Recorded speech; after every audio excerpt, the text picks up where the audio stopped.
Good morning, true crime friends. How y'all doing? Listen, trial day 5 and Donna Adelson was tedious. Oh my God.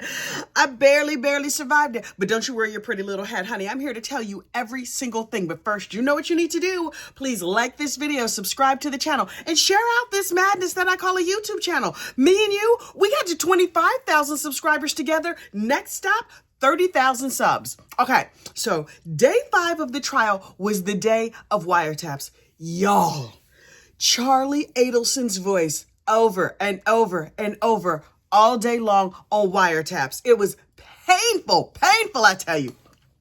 I'm going to walk you through it so you don't have to endure the 8 hours like I did. Okay, now we knew there was a bump. For those who don't know, the bump operation is when the FBI has they've tapped your lines or whatever, but nobody is talking about the crime anymore. It's been a couple of years. They've gone on with their happy lives. And the FBI is like, you know what we need to do? We need to do something to get these people talking. And so an FBI agent approaches Donna Adelson on the street and hands her a letter. And he's like, hey, how you doing? And she's like, ooh, you scared me, brown people.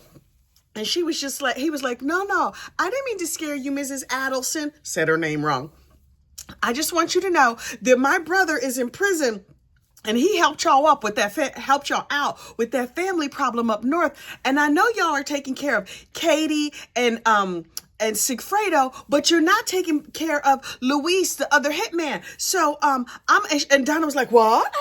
I don't know what you're talking about. And he hands her a piece of paper and he's like, this will explain it. On the piece of paper was a news article about Danny Markel's murder and a phone number and $5,000. And Donna was like, oh no, okay. So she takes it and she folds it up and she puts it in her bag. I guess she didn't want to litter, and for that, we appreciate her. But let somebody approach me on the street, I'm like, no, shoo, get away from me. Look, I spent half my life in New York City. People approach you all the time, and you just sidestep them. Donna girl, you don't know how to sidestep? You're losing your edge. Anyway, so that was the first bump. That's sort of like the most famous bump.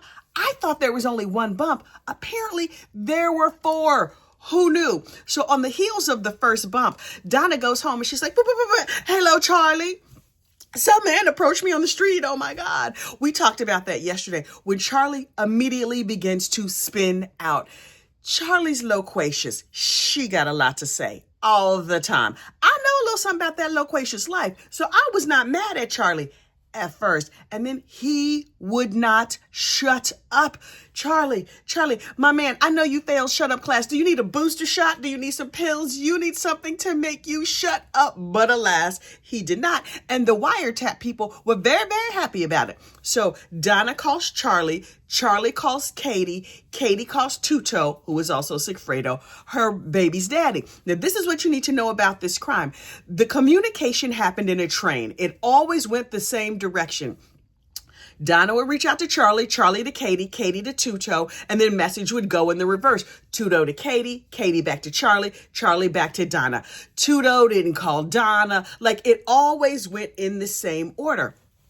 And so they just talked and talked and talked, and Charlie talked about this bump and talked about this bump. And I was like, I really, really, really, from the bottom of my heart, need him to shut up.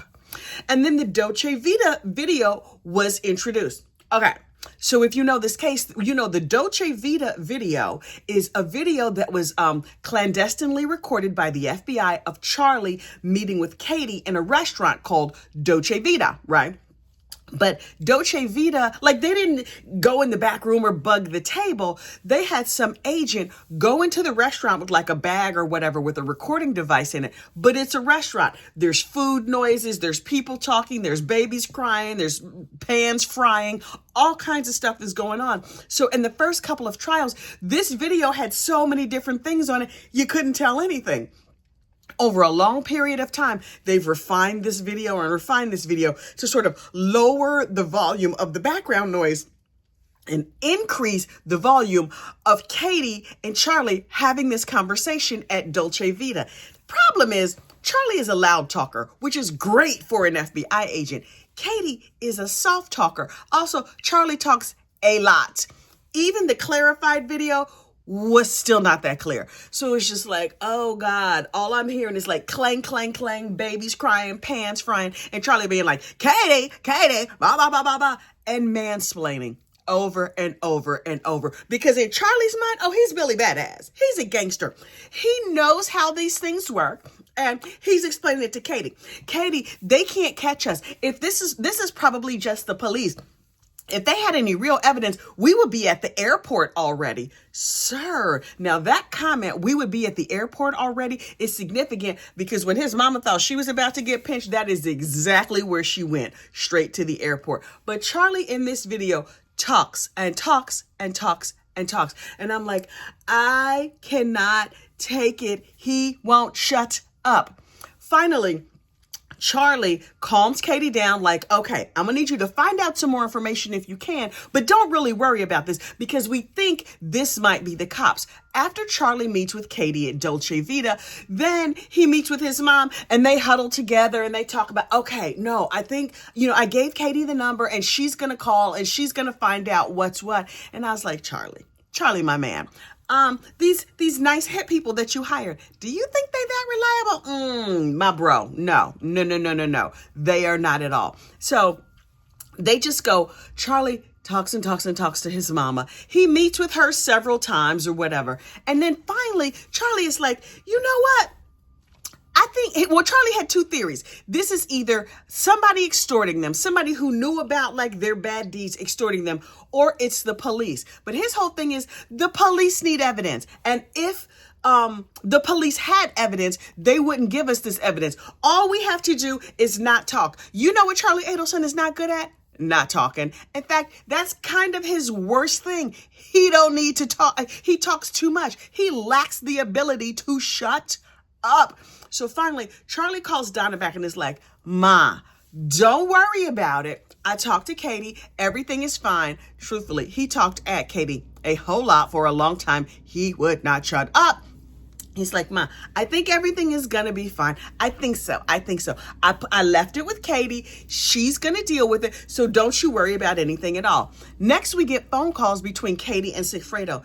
Y'all, the way these two fight, cats and dogs are like, ooh, y'all might need to calm down. The cussing, the screaming, the back and forth. And honestly, I was like, this is terrible for your children, but I'm so nosy. I want to know every single thing. Then what'd you say? Then what she say? And then what happened after that? Y'all, the screaming, the cuss, it was crazy. But the FBI has like a little rule. If people are having a personal fight, you can't record that. Really? That's the part I want to hear. It don't mean nothing to me. I'm not a party to the argument, but I'm like, so did this start because he didn't load the dishwasher right? Really? He doesn't do anything for you. Tell me more about that girl. But the FBI dumped out of the call. They could pick back up when the two start talking about something that was related to the crime. Katie is like, okay, Sigfredo, this person has called. So what I need you to do is to call the phone number to find out what's going on. Is this a cop or is this somebody trying to extort him? And Sigfredo was like, you mean for that unfortunate unaliving that I did 2 years ago for your side piece? No, I'm not doing him no favors at all. And Katie's like, how come you can't? Child, she went off again and again and again. Katie a little bit loquacious too when she wants to be. But she's loquacious with the F-bombs. Oh, she had plenty. She had a pocket full of them. She was not afraid to use them at all. Finally, she talked Sigfredo into calling the number. Or Sigfredo said he would call the number. He actually never called the number. So Katie is like, okay, I'm going to give Siggy the number. But she's trying to give it to him over a phone call that she believes is tapped. So she's like, the kids' school clothes are, and she starts saying numbers that would amount to the phone number that he's supposed to call, but he thinks she's talking about school clothes. And he's like, wait, what? What? Why did the kid? I just bought them shoes. Y'all, it was a mess. It was a whole mess. Sigfredo never calls the number, but he tells Katie, yeah, I called the hitman and nothing happened. He just lied. He ain't do nothing. So Katie gets back on the phone and is like, okay, Charlie, Sigfredo called. And Charlie is just like, oh, okay, cool. What happened? And he's like, it was nothing. I don't know what happened.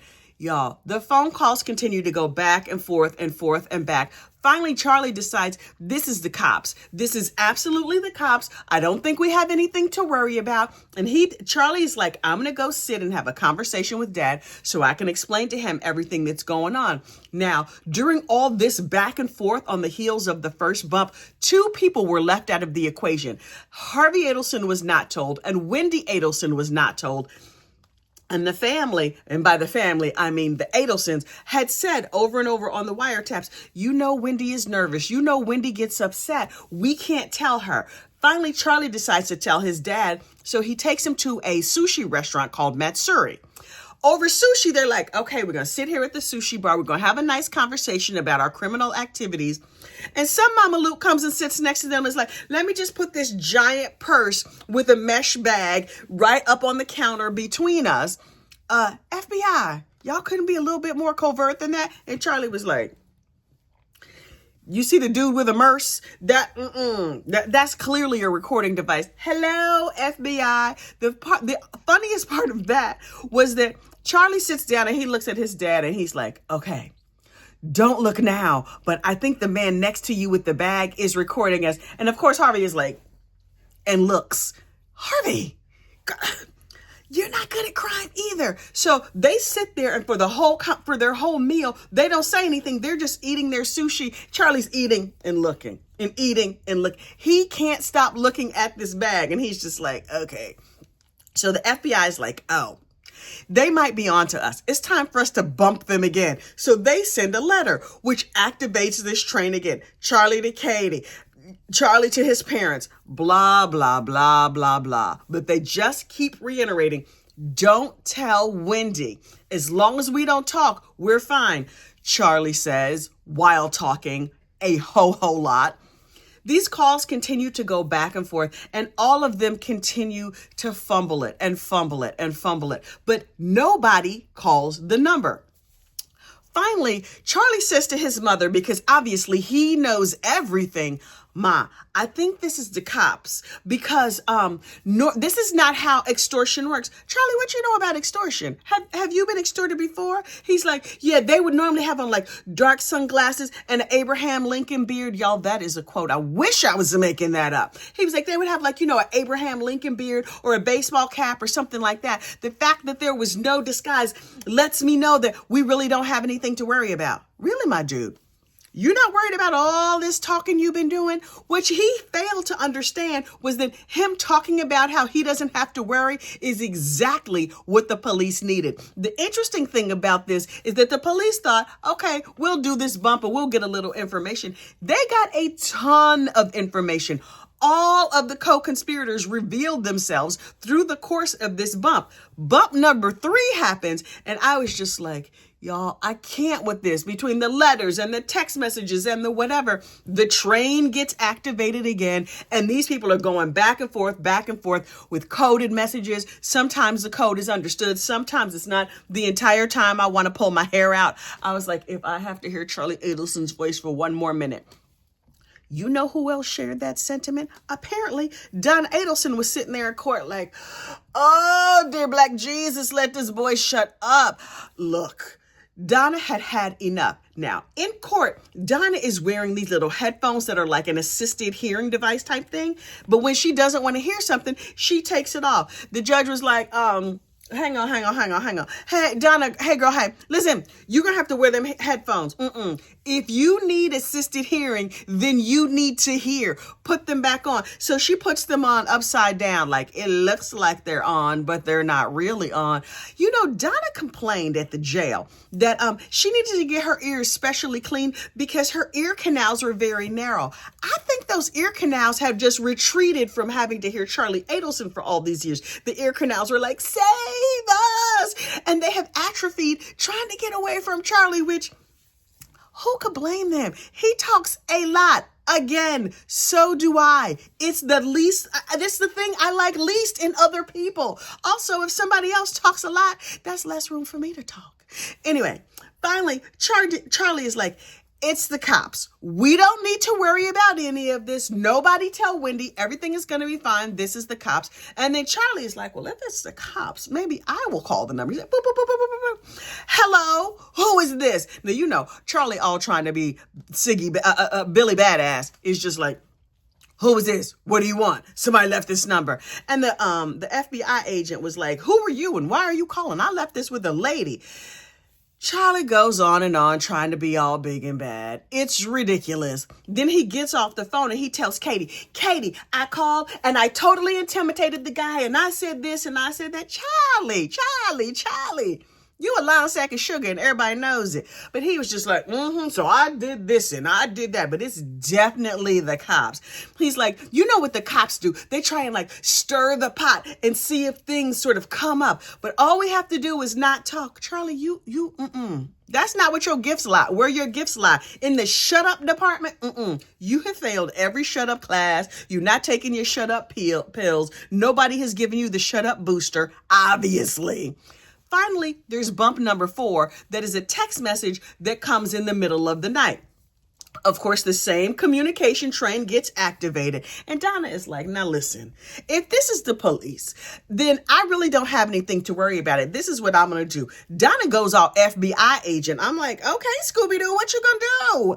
So she downloads a recording device and she's like, hello, bump guy, this is Mrs. Adelson. Listen, why are you calling me? I don't know nothing about nothing. I'm so nervous. I have a nervous tummy. I've been up all night with diarrhea. Ma'am. Diarrhea, Donna, we did not need to know about. Honey, you and your booty hole, that's between you and the toilet. We don't know. Why do you think the FBI wants to know about your bowel habits? I promise you, they do not. But Donna was like, you're stressing me out. You should call the police. I'm totally innocent. Why would you think me a little grandmother? Oh, I don't know. Y'all, these people, y'all are so bad at crime. I'm so glad they're going to go to prison soon. So glad. Anyway, Donna tells Charlie that she called. Charlie tells Katie, yada, yada, yada, yada, yada.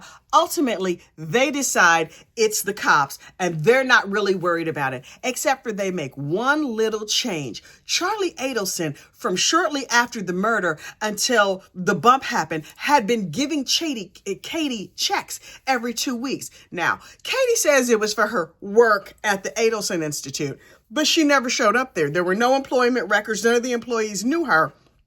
But Charlie and Katie maintain she was working remotely doing things for us. Sure, Jan. Finally, after the bump, the checks stopped because the Adelsons got spooked. And that was the entire day on the stand. Charlie Adelson's voice endlessly for hours. Is this jury gonna get combat pay? I needed combat pay just to hear about it. I was like, oh, I can't take it. But today, Special Agent Pat Sanford is back on the stand. Lord, I hope for something different. I don't know what's going to happen in court today. And when are we getting to Donna writing a script for her jailhouse compadre? That's the part that I want to see. But I guess I'm just going to have to dig deep and find a little bit of patience and see what comes next. You know me. I'll be over there on Crime Junkie Jury with Miss Brandy Churchwell. I'm with Crime Junkie Jury in the morning and Emily D. Baker in the afternoon. Hopefully EDB won't time me out. Those mods over there are very strict. So historically, I have said, if you see me in the chat, don't disrupt the chat. Just drop a little brown heart, because I didn't want it to be like, hey, Kathy, hey, girl, hey, gossip rumor and innuendo. But over there in EDB's chat, they didn't like, because I would just like drop a little brown heart back to say, hey, girl, I saw you. They didn't like that. They really, really did not appreciate that. So I see y'all. If you drop a brown heart to me, just know that I'm seeing it and I'm waving back, because I'm not trying to get in trouble, y'all. Everybody, heads at 10 and 2, look straight ahead. Behave, because we love St. EDB. Okay, look, y'all stay safe out there. We will talk Adelson Trial Day 6 as soon as it happens. In the meantime, I will see you next crime. Bye.